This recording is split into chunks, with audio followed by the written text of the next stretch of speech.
2025 में अगर आप भी ग्रुप डी का एग्जाम देने वाले हो तो आपको ये क्वेश्चन जरूर सॉल्व करना होगा। ये क्वेश्चन आरआरबी ग्रुप डी 6/9/2022 यानी प्रीवियस ईयर पेपर में पूछा गया धांसू सवाल है। बच्चों क्वेश्चन में ये बोला जा रहा है कि किसी धारावाही चालक द्वारा जो उत्पन्न चुंबकीय क्षेत्र होता है उसका आकार कैसा होता है। उससे पहले आपको यह पता होना चाहिए कि जो चुंबकीय क्षेत्र होता है वो चुंबकीय बल रेखाओं द्वारा प्रदर्शित होता है और ये जो चुंबकीय बल रेखाएं होती है इनका 4 तरह का आकार यानी 4 तरह का शेप हो सकता है। तो पहला जो शेप होता है वो कन्वर्जिंग का मतलब होता है कि चुंबकीय बल रेखाएं पास पास आ रही है। ध्यान रखना ये जो कन्वर्जिंग शेप होता है जहां पर चुंबकीय बल रेखाएं पास पास आती है ये आपको मिलता है साउथ पोल में। कहां पर? साउथ पोल में। डाइवर्जिंग जहां पर चुंबकीय बल रेखाएं दूर दूर निकलती है अर्थात बाहर की ओर निकलती है तो ये शेप आपको मिलता है नॉर्थ पोल में।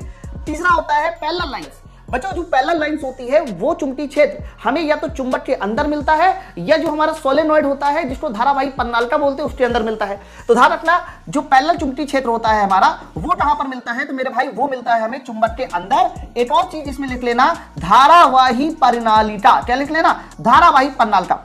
कॉन्सेंट्रिक सर्किल का मतलब ये हुआ कि एक ऐसा चुंबकीय क्षेत्र जो कई सारे सर्किल में है लेकिन जिनका सेंटर एक है जिसको आप बोलते हैं कॉन्सेंट्रिक सर्किल। ये मिलता है जब भी कभी किसी तार में कोई धारा फ्लो करती है तो राइट हैंड थंब रूल के अनुसार आपको कॉन्सेंट्रिक सर्किल मिलता है। यानी ये जो शेप है आपका ये शेप वाली चुंबकीय बल रेखाएं मिलती है। ये शेप आपको मिलता है किसी धारावाही चालक। ध्यान से सुन लो इस वाले तार में जब भी कभी किसी तार में कोई धारा बहती है और वो सीधा तार होता है तो उसको बोलते हैं धारावाही चालक।